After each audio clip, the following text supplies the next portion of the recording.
최근에 저는 그 눈물 한 방울 이런 제목의 책을 읽었는데요.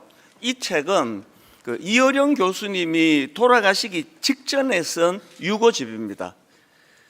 그 책 표지에 보면은 그 삶을 반추하고 죽음과 독대하며 써내려간 내면의 기록이다, 이런 부연 설명이 있는데요. 저는 이 책을 왜 구입했는가 하면은 그 사람은 죽기 전에 어떤 생각을 하는가, 특히 이어령 교수라고 하는 한 시대를 대표하는 석학은 죽음을 앞두고 어떤 생각 또 어떤 고뇌에 빠져 있는가, 이런 생각을 가지고 이 책을 구입했는데 읽다가 보니 마음이 아픈 대목이 참 많았습니다. 거기 이어령 교수님이 자필로 직접 쓴 걸 이제 여러 군데 그 올려놨는데 마음이 아픈 게 글씨가 갈수록 힘이 없는 게 느껴지고 삐뚤빼뚤하고, 그러니까 이제 맨 마지막 죽음을 앞두고 쓴 내용들인데 그 중에 하나를 읽어드리겠습니다. 한 발짝이라도 걸을 수 있을 때까지 걷자. 한 호흡이라도 쉴 수 있을 때까지 숨을 쉬자. 한마디 말이라도 할 수 있을 때까지 말하자. 한 획이라도 글씨를 쓸 수 있을 때까지 글을 쓰자. 마지막까지 사랑할 수 있는 것들을 사랑하자. 돌멩이, 참새, 구름, 흙, 어렸을 때 내가 가지고 놀던 것, 쫓아다니던 것, 물끄러미 바라다 본 것, 그것들이 내가 사랑하는 것들이었음을 알 때까지 사랑하자. 그리고 같은 날에 쓴 글인데 또 이런 내용도 있습니다. 쇼팽의 피아노 콘체르토를 다시 한번 들어야 하는데, 보들레르의 상승을 다시 한번 읽어봐야 하는데, 이상의 권태, 아이들이 뒤보는 장면을 다시 한번 뒤져봐야 하는데, 루오의 그림들을 찾아 다시 오련의 사파로 써야 하는데, 왜 지금인가? 왜 지금인가? 마지막 결론이 이래요. 이제는 소변도 나오지 않는다. 진짜 생의 마지막, 이제 소변도 나오지 않는다, 이 한마디를 쓰시려고 그 앞에 너무나 아직 해야 될 일이 많은 미련이 남는 것들을 쭉 피력하고 있는 이런 글을 보면서 참 마음이 아팠습니다. 또 이런 내용도 나옵니다. 느낌표하고요. 살고 싶다. 옛날처럼 외치다. 눈물 한 방울. 벌써 옛날이 되어버린 오늘 하루. 심지어는 이 고통마저 감사하는 그런 대목이 있는데, 왜 감사하는지 한번 들어보세요. 많이 아프다. 아프다는 것은 아직 내가 살아있다는 신호다. 이 신호가 멈추고 더 이상 아프지 않은 것이 우리가 그처럼 두려워하는 죽음인 게다. 고통이 고마운 까닭이다. 고통이 생명의 일부라는 상식을 거꾸로 알고 있었던 게다. 고통이 죽음이라고 말이다. 아니다. 아픔은 생명의 편이다. 가장 강력한 생의 시건을, 지금 이제 얼마나 그 극심한 고통 속에 있었겠습니까? 말기암. 그런데 이 고통이 너무 고맙다는 게, 이 고통이 느껴지는, 이게 생의 시그널이다. 이 고통마저 느끼지 않을 때 생은 없다. 그러면서 그 삶에 대한 그 굉장한 그 미련 또 갈망, 이런 것들이 이제 담겨져 있는데, 저는 이 책을 읽으면서 참 많은 복잡한 생각이 들더라고요. 그러면서 제 마음에서 강력한 마음이 일어나는 것을 경험했는데요. 저에게는 기회가 있잖아요. 여러분 기회가 있잖아요. 여기 오실 수 있으셨잖아요. 그 이어령 교수님이 너무나 하고 싶었지만 이제는 소변도 잘 나오지 않는다. 책 한 권 뒤져보는 거, 그게 마음에 이거 해야 되는데, 우리 할 수 있거든요. 이 마음만 먹으면 다 할 수 있는데, 나는 지금 이 시간을 어떻게 사용하고 있는가. 한 발짝이라도 걸을 수 있을 때까지 걷자. 한 호흡이라도 쉴 수 있을 때까지 숨 쉬자. 한마디 말이라도 할 수 있을 때까지 말하자. 한 획이라도 글씨를 쓸 수 있을 때까지. 진짜 그 책에서 그러면서 쓰신 글이 거기에 나오니까 실제의 그 육필을 제가 보니까 많은 생각이 들게 되더라는 거죠. 여러분, 우리가요, 시간이 영원하다 생각해요. 무의식적으로 막 오늘 아니면 내일 하지 뭐. 그런데 여러분, 그 내일이 보장이 돼 있습니까? 아직 기회 있을 때, 지금 할 수 있을 때 안에 손 한번 꼭 잡아주는 거, 여러분 힘이 다 빠져나간 그 교수님에게 너무 힘든 일이었는데 우리는 너무 쉬워서 안 하는 거거든요. 제가 이런 관점으로 성경을 쭉 읽다가 보면은 사실 성경은요, 여러분이 선입견을 버리고 읽으면 성경은 인생 지침서입니다. 너무나 주옥 같은 내용들, 깨닫게 하는 내용이 너무 많은데 오늘 본문도 마찬가지입니다.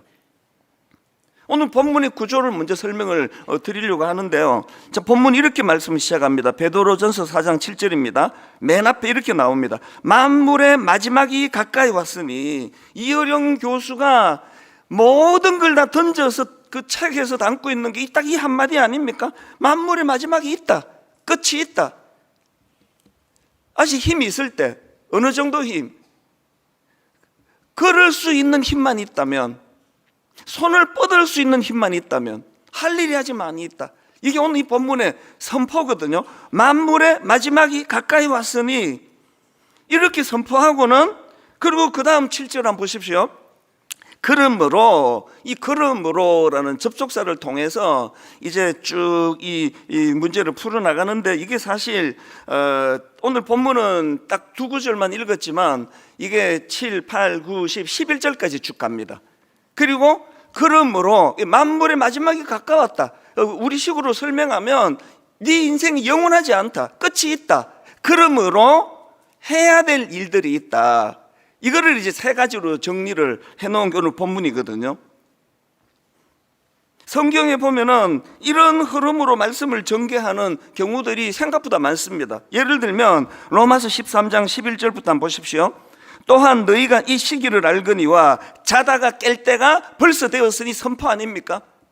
자다가 깰 때가 벌써 되었으니, 지금 이 식으로 말하면 그 정신 차려야 될 때가 왔다. 어떻게 세월을 그렇게 사느냐. 자다가 깰 때가 됐다. 이는 이제 우리의 구원이 처음 믿을 때보다 가까웠습니다. 밤이 깊고 낮이 가까웠으니 그러므로 우리가 어둠의 일을 벗고 빛의 갑옷을 입자. 이 선포가 나오고 정신 차리고 해야 할 일들에 대해 설명하는 구도는 오늘 본문과 거의 비슷한 구도거든요. 베드로후서 3장 10절부터도 마찬가지입니다. 세 번역으로 보십시오. 그러나 주님의 날은 도둑같이 올 것입니다. 선포예요. 주님의 날은 도둑같이 올 겁니다. 인생의 마지막이든 우주의 종말이든 예측하지 않았는데 쑥 오는 거라고 말씀하십니다. 그러나 주님의 날은 도둑같이 올 것입니다.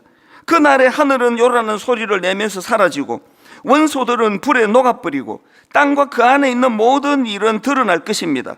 이렇게 모든 것이 녹아버릴 터인데 여러분은 어떠한 사람이 되어야 하겠습니까? 여러분은 거룩한 행실과 경건한 삶 속에서 하나님의 날이 오기를 기다리고 그 날을 앞당기도록 하여야 하지 않겠습니까? 이게 여러분 너무 생생한 인생의 지침서 같은 게 이게 성경 말씀이에요. 이런 흐름으로 말씀을 읽고 묵상하다가 보면은요, 하나님께서 그 성경을 통해 우리에게 전하고 싶어 하시는 애타는 메시지가 하나 있다는 걸 알게 됩니다. 그게 바로 종말 의식을 갖고 살으라는 거예요. 끝이 있다. 그걸 위해서 우리 가정에 제 아내에게 암이라고 하는 선물을 주셔서 그걸 깨닫게 하고, 저한테 안 주시는 것도 그것도 하나님의 깊은 배려 아닙니까? 난 말씀을 전해야 되니까. 제 아내 이야기도 하고. 여러분, 부부 영원하지 않습니다. 힘이 있을 때 사랑해야 됩니다. 이걸 전하게 하려고 제 아내에게 그 역할을 맡기셨다고 생각하거든요. 그리고 우리 삶 가운데 많은 메시지가 이겁니다. 네 인생에 끝이 있다. 종말이 있다. 병을 통해서 여러분 병 걸리시면요, 막 고쳐달라고 막 때를 쓰고 막 고침 받는 게 모든 걸 다 걸어가지고 기껏 그 고생하고도 교훈은 못 듣잖아요. 다리를 부러뜨리시 하나님께서 교통사고가 나가고 다리가 부러지면 막 온통 마음이 부러진 다리 붙여달라는 기도밖에 원망하면서 실컷 그 고생하고 교훈을 얻지를 못하는 거거든요. 여러분, 다리가 부러졌으면 교통사고 당해가지고 죽을 때까지 그게 주는 교훈을 우리가 찾아내야 돼요. 이런 관점으로 우리 자신들을 돌아보는데 그게 바로 하나님이 우리에게 절박하게 가르쳐주고 싶어 하시는 게 종말의식입니다. 종말의식. 그 종말의식이 뭐냐? 종말의식이라는 건요, 개인의 죽음 혹은 이 세상의 마지막, 지구의 멸망, 이거나 저거나 끝이 있다는 거거든요. 지구가 멸망하지 않으면 뭐합니까? 한 100살 살다가 내가 망하는 건데, 이 땅에서 내 몸이, 내 육체가 망하는 건데,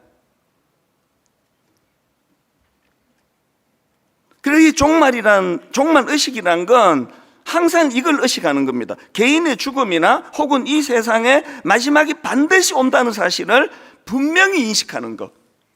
그리고 그 끝의 관점에서 오늘을 사는 거예요. 이거 중요하잖아요. 제가 왜 이어령 교수님의 그 책을 이거를 잘못 읽으면요, 아니 뭐 이 처량한 걸 내가 이 아침부터 뭐 이거 왜 읽지? 아니에요. 이어령 교수님이 겪으셨던 그 끝이 있다는 걸 인식하고 끝을 인식하고 지금을 사는 거예요.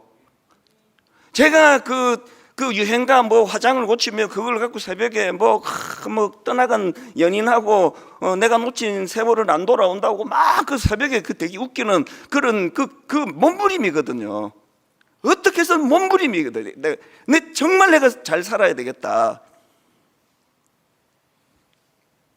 개인의 죽음이나 이 세상의 마지막이 온다는 차원에서의 종말이나 분명한 거는 온다는 거예요. 온다는 거. 그래서 그 끝의 관점으로 오늘을 살아가자. 만약에 이어령 교수님이 무슨 드라마 같은 데 나오셔가지고 딱 그래가지고 20도로 다시 돌아가셨다고요. 소설, 드라마 이런 거 많이 나오잖아요. 그리고 그분의 삶이 그렇지 않아도 치열하셨지만 이제 거기에 굉장히 중요한 게 들어갈 거예요. 이따가 말씀드리겠지만 그게 사랑이에요. 이어령 교수님이 마지막에 절규하는 게 생에 대한 미련이고 그리고 사랑이에요. 사랑. 이런 관점으로 우리 자신을 돌아보고 살아가는 거, 이게 그 종말의식이에요. 종말의식. 우리가 기독교 신앙은요, 종말의식이에요. 끝이 있는 거예요. 그리고 그게 끝인데 또 그 이후가 있는 거예요. 우린 전부 이제 그 기독교를 오늘의 종교로 만들어 버려가지고 뭐 오늘 잘 사는 거, 오늘 행복한 거. 그렇기 때문에 우리는 오늘 본문 베드로전서 4장 7절에 나오는 만물의 마지막이 가까웠으니 이 선포와 함께 그러므로 이 종말의식을 가지면 이어령 교수님의 맨 마지막 순간에 그 책을 읽으면서 그럼 오늘 나는 어떻게 살아야 되지? 이게 그러므로예요. 이게 세 가지로 설명이 되는데 오늘 두 가지만, 내가 이거를 간단하게 설교하고 싶지 않아서 오늘 두 가지, 그리고 다음 주일 또 한 가지 이렇게 나누어서 설명을 드리려고 하는데요. 자, 이 종말의식을 가지고 우리가 산다면 반드시 해야 될 게 본문에서 세 가지가 나오는데, 첫째가요, 정신을 차리고 근신하여 기도하라. 그냥 기도 아닙니다. 정신을 차리고 기도해라. 근신하며 기도해라입니다. 그게 오늘 본문 7절에 나오지 않습니까? 우리 같이 한번 읽어보실까요? 7절 시작. 만물의 마지막이 가까이 왔으니 그러므로 너희는 정신을 차리고 근신하여 기도하라. 여러분, 기도해야 돼요. 이 마지막이 있다고 할 때는 우리가 기도해야 되는데 두 가지 조건을 여기다가 붙이고 있습니다. 첫째가 정신을 차리고 기도하래요. 그래서 제가 이 부분을 묵상하면서 이런 생각을 해봤습니다. 어떻게 하는 것이, 어떻게 기도하는 것이 정신 차리지 못하고 하는 기도지? 여러분, 어떻게 하는 기도가 정신 못 차리고 하는 기도입니까? 종말의식을 갖지 않고 하는 기도예요. 어떤 기도가 정신을 차리지 않고 하는 기도입니까? 이 땅이 막 영원할 것처럼 막 모든 구하는 게 다 땅의 거, 이게 정신 못 차리고 하는 기도예요. 이 세상이 막 전부인데 뭐. 그래서 여러분, 야고보서 4장 3절을 보십시오. 정신 못 차리고 하는 기도가 나옵니다. 구하여도 받지 못하면 정욕으로 쓰려고 잘못 구하기 때문이라 막 온통 이 잘못된 세상 가치관에 쩔어가지고 막 그 세상의 잘못된 가치관을 기도로 투영하는 그 잘못된 기도에 정신 못 차려가는 기도에 막 그저 뭐 잘되게 해주세요, 복 주세요, 건강 주세요, 뭐 주세요, 월급 오르게 해주세요, 막 하나하나 항목은 다 타당한데요, 그거를 전체로 묶어 보니까 아, 얘 참 정신도 못 차리고 기도하네. 주님의 관점이 이렇다는 거거든요. 골로새서 3장 2절도 마찬가지입니다. 위의 것을 생각하고 땅의 것을 생각하지 마라. 이게 뭐 땅에서 니들은 뭐 가난하고 초라하고 뭐 비참하게 살아라 그런 거 아니잖아요. 근본적으로 위의 것, 근원적으로 우리가 믿는 신앙은 땅의 신앙이 아니고 땅의 종교가 아니라 하나님 나라예요. 그리고 눈으로 보여지는 이 육신이라는 건 너무나 소중한 영혼을 담고 있는 껍데기 그릇이에요. 그릇. 여러분, 그 그릇 안에 담겨있는 너무나 소중한 음식이 중요한 거지, 이게 뭐 무슨 그릇에 담았느냐가 뭐가 중요하냐고요. 그 다음에 또 기도하는데 근신하며 드리는 기도를 강조하고 있습니다. 근신하며 드리는 기도.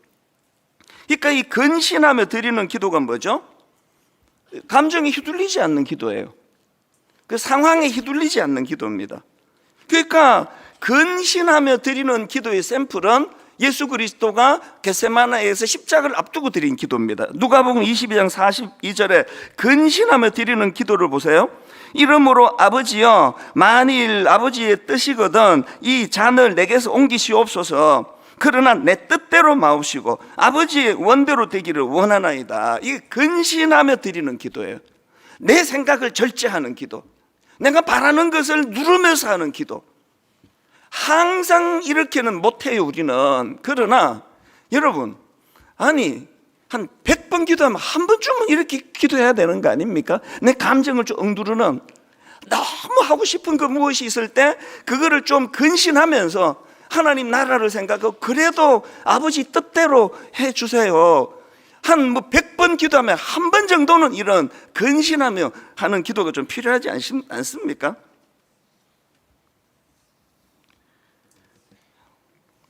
분당 우리 교회는 도시에 있는 교회고요. 그래서 기도를 잘 안 해요. 기도 잘 안 합니다. 모르겠습니다. 뭐 각자 개인적으로 뭐 길 가면서 산책하면서 뭐 버스 안에서 기도하는지는 모르겠는데 모여서 기도 잘 안 해요. 그래서 목사님들이 기도에 인도하면 보통 목이 다 나가요. 왜? 잘 안 따라오니까 막 어떻게 한 3분 기도하고 또 기도 좀 갈아줘야 또 하니까 막 그렇게 해서 금요일 날 조금 제 마음에 조금 좀 컴다운 가라앉히면서 기도할 수가 없나? 인도해보면 그렇게 말을 못해요. 훈련이 안 돼 있거든요. 교회가 뭐 일만순도 파송 운동 또 우리들임 사역원 뭐 꿈 넘은 꿈 별의별 프로젝트를 다 해도요 기도를 안 하는데 그게 무슨 종말 의식을 가지고 끝을 상정하면서 살아가는 깊은 삶의 태도가 나오겠습니까? 여러분, 우리 이제 정말 이걸 의식하면서 기도는 훈련이거든요. 내 정말 기도해야 되는데 땅의 것만 구하는 기도가 아니라 내 마지막을 상정해 놓고 내 마지막이 너무 초라하고 비참해지지 않도록 그때 못다한 것들을 하나님 당겨서 후회하지 않도록 그렇게 기도하기를 원합니다. 이게 첫 번째 종말 의식을 갖고 있는 사람이 해야 되는 첫 번째고요. 두 번째가 뭐냐? 무엇보다도 뜨겁게 서로 사랑하라고 이야기하십니다. 베드로전서 4장 7절입니다. 만물의 마지막이 가까이 왔으니 그러므로 이 접속사를 통해 앞에서 너희는 정신을 차리고 근신하여 기도하라. 그리고 8절의 두 번째, 무엇보다도 뜨겁게 사랑할지니 사랑은 허다한 죄를 덮느니라. 여기서도 주목해야 될 표현이 두 가지가 나오는데 사랑하라 그러는데 그 앞에 무엇보다도예요. 무엇보다도 뜨겁게 사랑하라. 이게 뭘 의미할까요? 종말 의식을 갖고 사는 사람들은요 우선적으로 사랑하는 일에 우선적으로 집중해야 된다는 거예요. 왜 그렇냐고요? 아까 제가 이효령 교수님 이야기를 들려드리겠다 했잖아요. 그 책에 보면은 돌아가시기 직전에 썼던 글 내용 한번 보세요. 마지막까지 사랑할 수 있는 것들을 사랑하자. 돌멩이, 참새, 구름, 흙, 어렸을 때 내가 가지고 놀던 것, 쫓아다니던 것, 물끄러미 바라다 본 것, 그것들이 내가 사랑하는 것들이었음을 알 때까지 사랑하자. 지금 돌아가시기 직전에 생에 대한 집착, 애착, 이런 것들이 강렬한 게 하나 특징이었다면 이분은 굉장히 냉철한 그 사상가고 철학가 아닙니까? 그런데 이분이 달라진 게 사랑이래요. 이건요, 이어령 교수만이 아니에요. 정신과 의사이자 그 호스피스의 선구자라고 하는 분 아시죠? 엘리자베스 퀴벌러 로스라는 교수가 쓴 인생 수업이라는 책이 있는데요. 그 책은 제가 아주 소중하게 이게 절판이 됐지만 제가 보관하고 있는 책이에요. 이 책은요, 의사였던 그리고 호스피스의 선구자였던 이분이 죽음을 앞두고 만난 수많은 사람들을 만나면서 그들과 대화하면서 그러면서 그 안에서 발견한 공통점들을 찾아나가는 그런 내용인데, 이분이 놀라운 걸 하나 발견했습니다. 죽음을 앞둔 수많은 사람들이 죽기 전에 하는 뼈아픈 후회가 더 많이 사랑하지 못한 것을 후회한다예요. 이거 통계예요. 통계라는 말은 저도 죽기 전에 그런 후회로 죽을 확률이 많고 여러분도 그런 확률이 많다는 거거든요. 왜 이어령 교수가 돌멩이도 내가 사랑하고 뭐 풀잎도 사랑하고 이것도 사랑하고 내가 원래 사랑해야 되는 것들, 마지막에 그런 것들에 대한 피력을 왜 하겠냐고요. 그래서 여러분, 이 종말 의식을 갖고 사는 사람들은 내 인생의 마지막을 상정해 놓고, 또 저는 목회자로서 제가 은퇴하는 그날을 상정해 놓고 화장을 고치며 막 이런 노래를 들으면서 막 억지로라도 내가 오늘을 의식하고 애를 쓴다면 제가 할 일이 사랑하는 거예요.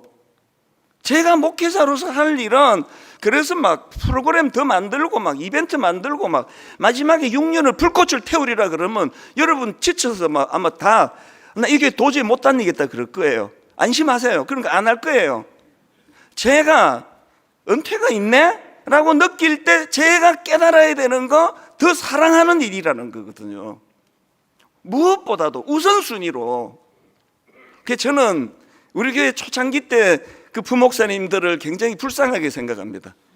에너지가 충만할 때 40대 초반 막 몸살 나고, 이분들이 한 20년 지나가고 지금도 만나도 농담을 빙자해서 뼈 있는 말을 자꾸 해요.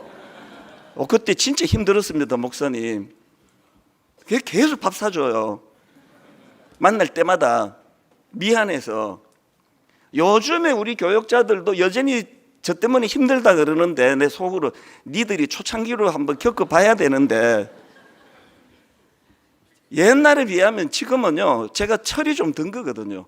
그래서 제가 화장을 고치며 그 노래를 부르면서 하나님, 이 남은 얼마 남지 않은 이가 아니고 엄청 많이 남은 이 6년의 세월 동안 우선적으로 제가 할 일은 사랑하는 거예요. 사랑하면서 설교 준비를 하면요 달라요. 아이고, 이 사랑하는 우리 성도님들 여세 동안 이렇게 힘드신데 주일날 내 온 정성을 다하여 말씀을 전하리라, 그렇게 준비하는 거 하고요 그냥 준비하는 건 차이가 좀 많이 납니다. 여러분, 우리가 정말 의식을 갖고 산다는 건 우선적으로 사랑하는 거예요. 사랑하는 것. 그리고 그 다음에 또 사랑하는데 무엇보다도 그 다음에 뜨겁게 사랑할, 뜨겁게. 근데 이게 감정적으로 우리가 읽히기 쉽지만 그거 아니에요. 여기 나와 있는 무엇보다도 뜨겁게 사랑할지니 할 때 이 뜨겁게, 이건요 근육을 최대로 뻗는다는 뜻이에요. 이게 우리 말이 이제 그 의미, 정신을 살려가지고 이렇게 번역한 것 같은데, 사실 어떻게 말하면 이건 운동장 용어예요. 운동선수들이 여러분 뭐 시합 있을 때 뭐 마지막 한 방울의 힘까지 다 바쳐가지고 근육을 쓰잖아요. 마지막 한 방울, 뭐 야구 같은 것도 보면은 막 투수들이 안쓰러울 정도로 막 마지막 그 한 힘까지 모아서 근육을 뻗는 거, 이게 뜨겁게 해요. 뭘 강조하는 겁니까? 내 한계를 넘어서는 사랑이에요, 이게. 나는 뭐 어릴 때부터 나는 좀 감정적인 사람이 아니어서 사랑 잘 못해요라고 말하는 분은 글쎄 예수도 잘 믿으셔야 돼요. 남 못된 말 하고 지적해 놓고는 내 속에 넣어놓고 못 참는 거 알지? 아이고 이제 참으세요. 뜨겁게 사랑해. 뜨겁게 근육을 뻗는 거예요. 그래서 여러분 제가 목회하면서 내렸던 결정적인 게 사랑은 감정이 아니에요. 감정은 물이 위에서 흐르는 게 감정이에요. 희로애락. 나 지금 기분이 너무 좋단 말이야. 막 사랑해 막 애한테 뽀뽀하고 막. 그리고 난 막 회사에서 기분 나쁘면 애가 가까이 오면 저리 안 가? 얘가 시도 때도 없이 오네. 이걸 사랑인 줄 알아요. 그건 사랑이 아니고 미숙한 거예요. 그건 사랑은요 감정이 아니에요. 사랑하기로 결단하는 거예요. 의지적으로 결단하는 겁니다. 제가 여기서 결혼식 주례할 때마다 그 혼인 서약을 읽을 때 어때면 울컥해요. 왜? 이 신랑이 신부가 너무 진지하니까. 어떤 신랑은 막 울면서 막 고백을 해요. 그렇게 격해진 그 감정을 가지고 결단하는 거거든요. 이 마음으로 어떤 경우라도 나는 아내를 배신하지 않겠다. 어떤 경우라도 아내 외에 다른 여자에게 마음을 주지 않겠다. 의지적으로 결단하는 게 그게 사랑이거든요. 그리고는 그다음 보세요. 뜨겁게 사랑할 근육을 뻗어 막 최대한 근육을 뻗어 의지적으로 사랑하는데 그 다음 한번 보세요. 8절 맨 끝에 보세요. 무엇보다도 뜨겁게 서로 사랑할지니 사랑은 허다한 죄를 덮느니라. 근육을 최대로 뻗는 것처럼 한계를 넘어서는 사랑은요 용납이에요. 용서입니다. 여러분 나는 내 아내를 너무 사랑하는데 용서가 잘 안 돼. 그건 근육을 안 뻗은 사랑이죠. 그리고 이걸 악용하려고 그러지 마세요. 계속 강조하지만 당신 그 설교 들었지? 근육을 뻗어 좀. 네가 뻗어라. 그 설교는 네가 뻗는 거야. 여기서 이 덮는다 그러잖아요. 덮는다. 덮는 게 뭐죠? 우리를 없애주지는 못해요. 우리는 못 없앱니다. 자꾸 여러분 그 배우자 성격 고쳐주려고 애쓰시는데요 안 됩니다. 그거 우리는 못 고쳐요. 그래서 덮는 거예요. 그 상대방의 허물, 상대방의 연약함을 드러내지 않고 품어주는 걸 이렇게 표현하는 거 아닙니까? 덮는 거거든요.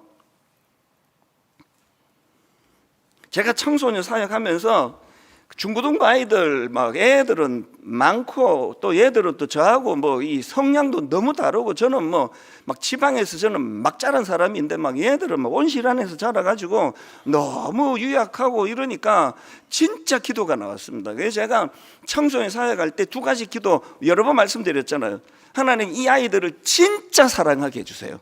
그게 덮는다예요. 나랑 성향이 다르다 비슷하다 그런 거를 초월해서 진짜 이 아이들을 사랑하게 해주세요. 그리고 두 번째 기도가 사랑한다면 표현하기를 원한다 그랬어요. 잘 표현한다고. 그랬더니요 진짜 이게 은사더라고요. 사랑이. 저같이 사랑이 별로 없는 사람이 이 청소년 아이들이 너무 사랑스럽게 시작하고 무슨 나쁜 짓을 저한테 하고 그렇게 해도 전부 다 너무 사랑스러우시는 기적 같은 감정을 제가 체험했죠. 안 그랬으면 10년씩 못합니다. 얼마나 얄미운지 아세요? 얘들이 수련회 몇 달을 설교 준비해가지고 1시간 반 막 온 몸이 막 속옷까지 다 짜면은 물이 나올 정도로 정성을 다해 설교하면 꼭 기다리는 애들이 있어요. 왜 이렇게 길게 하시는데요? 소리 왜 이렇게 지르십니까? 그때 덮는 거예요. 내일은 좀 짧게 할게. 소리도 내가 좀 덜 지르려고 애써볼게. 맞상대하지 않는 게 사랑이거든요. 여러분 자녀들에게 잘 하시잖아요. 맞상대하지 않는 게 사랑이거든요. 그래서 제가 저 아이들을 진짜 사랑하게 해달라고 기도하면서 은혜를 받았습니다. 그 사랑은 내게서 나오는 게 아니구나. 나 안에는 사랑이 없는데 뭐 나올 사랑이 어디 있습니까? 그래서 십자가인 거거든요. 여러분, 요한복음 13장 34절을 보십시오. 새 계명을 너희에게 주노니 서로 사랑하라. 내가 너희를 사랑한 것 같이 너희도 서로 사랑하라. 제가 하나님 앞에 이 원리를 깨달은 거죠. 내가 누구를 허다한 허물을 덮을 만큼 사랑하는 거 지금도 안 됩니다, 사실. 뭐 그게 뭐 될 것 같으면 뭐 하나님 불러가실지 내가 여기 있겠습니까? 여전히 안 돼요, 그게. 그런데 원리는 제가 알기 시작한 거예요. 가장 큰 원리는 십자가입니다. 로마서 5장 8절을 보십시오. 우리가 아직 죄인 되었을 때에 그리스도께서 우리를 위하여 죽으심으로 하나님께서 우리에 대한 자기의 사랑을 확정하셨느니라. 이게 맞상대하지 않는 사랑이거든. 이게 죄인 되었을 때에, 자격이 없을 때에, 어떤 경우라도 하나님을 진지하게 인식하지 못하고 하나님을 조롱하고, 우리 안 그랬습니까? 그런 상황에서 맞상대하지 않고 사랑해 주신 게 십자가거든요. 그래서 우리가 요한복음 13장 34절을 다시 보십시오. 새 계명을 너희에게 주노니 서로 사랑하라. 내가 너희를 사랑한 것 같이 상대방과 내가 맞서가지고는 사랑할 수가 없습니다. 그래서 아까 이어령 교수가 마지막까지 사랑할 수 있는 걸 예를 드는데, 돌멩이, 참새, 구름, 흙, 왜 이렇게 표현했을까요? 돌멩이는요, 나한테 상처 안 줘요. 돌멩이 사랑은 너무 쉬워요. 자꾸 애 안 낳고 강아지 키우는 추세가 저는 마음이 아픈데, 왜 강아지를 키웁니까? 애 키우는 데는 많은 대가 지불을 우리는 필요로 하거든요. 애 하나 키우는데 상상하기 어려운 희생이 들어가거든요. 그런데 개, 우리도 키워요. 세상에 우리 집에서 내 편은 개 한 마리밖에 없다. 내 맨날 그런 얘기를 해요. 막 어떤 경우라도 내 편 들고 꼬리 흔들고, 그러니까 이쁘죠. 하나님이 말씀하시는 사랑은 이런 거 아니에요. 여러분, 여기 젊은 세대들 애 키우는 게 힘들어요. 그러나 키워야 돼요. 애를 키우면서 맞상대하지 않으시는 하나님의 사랑을 알게 돼요. 여러분, 애를 키우면서 우리 부모님이 나를 맞상대하지 않으면서 키워서 내가 이 정도 그래도 사람이 됐구나. 맞상대했으면 다 쫓아내죠. 다 버리죠. 왜 키웁니까? 왜? 이어령 교수님이 책 제목을 본인이 직접 쓰셨대요. 눈물 한 방울. 그런데 제가 그 부연 설명을 듣고 감동을 받았습니다. 제목을 직접 붙이셨는데, 이분이 말씀하시는 이 눈물 한 방울은 자기를 위한 눈물이 아니래요. 이 눈물은 타인을 위한 눈물이래요. 상대방을 위한 눈물이래요. 그 아내 되시는 교수님이 너무 이분이 냉철한 분이 이 죽음을 앞두고 변화가 일어났는데 감사가 많아졌대요. 뭐 누가 뭐 하나 줘도 감사가, 이런 게 없던 분이라 그러더라고요. 감사가 많아지고, 그러면서 사랑, 눈물 한 방울, 나 자신을 위해 흘리는 눈물, 그게 아니고 누군가를 위해 흘리는 눈물 한 방울, 이게 인생이다. 그 교수님, 아내 교수님 그러시더라고요. 우리 남편 이어령 교수님에게 기독교 정신이 들어가서 그런 것 같다고. 결론을 이렇게 맺기를 원합니다. 여러분, 종말 신앙은요, 우리가 마지막을 상정하고 그걸 인식하고 사는 거라 그랬는데, 왜 그게 필요합니까? 아직 기회가 있어서 다행이다. 아직 기회가 있네? 그래서 여러분, 아까 이어령 교수님 무슨 책, 또 무슨 그림, 또 무슨 뭐 다 하세요. 그리고 쓸데없는데 에너지를 줄이세요. 사랑해버리면 다 해결이 되거든요. 용납해버리면 에너지 엄청 줄입니다.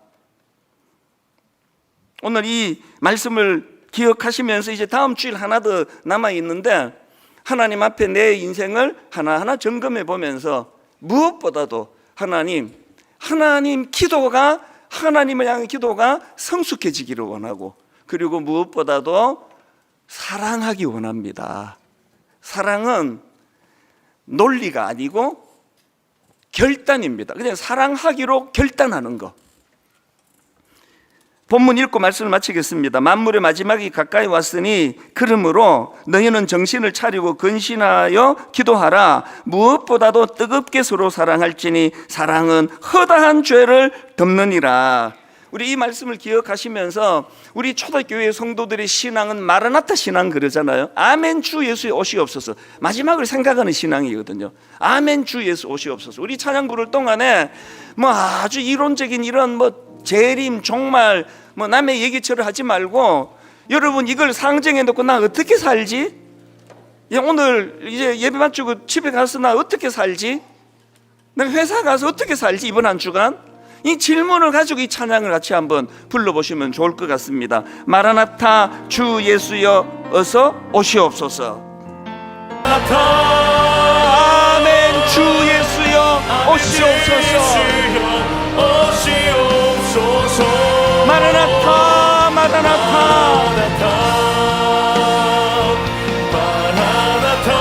아멘 주 예수여 오시옵소서. 오늘 기도는요 이 종말의식, 그래서 끝을 상정하고 이어령 교수님 그 한번 생각을 하고 끝을, 내 인생의 끝을 상정하고 나 오늘 어떻게 살아야 되지? 이 숙제를 부여받은 날이에요. 무엇보다도 하나님 내가 기도하는데 정신 차리고 근신하며 기도하기 원합니다. 그리고 하나님 사랑하는 건데 우선순위 무엇보다도 뜨겁게 사랑하라 했을 때 하나님 맞상대하지 않는 주님의 사랑을 내가 경험하지 않고는 이 사랑이 내 안에 없습니다. 아버지 오늘 이 두 가지를 가지고 내 삶을 한 주간 점검해 보기를 원합니다. 우리 한 목소리로 합심해서 통성으로 같이 기도하시겠습니다. 살아계신 하나님 아버지, 만물의 마지막이 가까이 왔으니 만물의 마지막이 가까이 왔으니 그러므로 너희는 정신을 차리고 근시하여 기도하라. 무엇보다도 서로 사랑해야 한다. 뜨겁게 서로 사랑해야 한다. 사랑은 허다한 죄를 덮느니라. 하나님 우리들 내면 안에서 이런 열망이 일어나게 하여 주시옵소서. 이런 열정이 살아나게 하여 주시옵소서. 정말 신앙이라는 건 아버지 결국은 깨어 기도하고 결국은 끝까지 사랑하는 인생으로 우리를 인도하게 되는 줄로 믿습니다. 하나님 아버지 오늘 이 말씀을 마음에 담고 한번 이번 한 주간 우리를 돌아보고 점검하며 나아가기를 원하오니 하나님 그렇게 인도하여 주시옵소서. 하나님 우리가 이 세상에 종말의식을 가지고 한번 그렇게 믿음을 가지고 달려가기를 원하오니 하나님 그렇게 인도하여 주시기를 원합니다. 그런 주님의 그 은혜만을 주님의 사랑만을 감동을 나아가시는 우리의 삶이 될 수 있도록 인도하여 주시옵소서.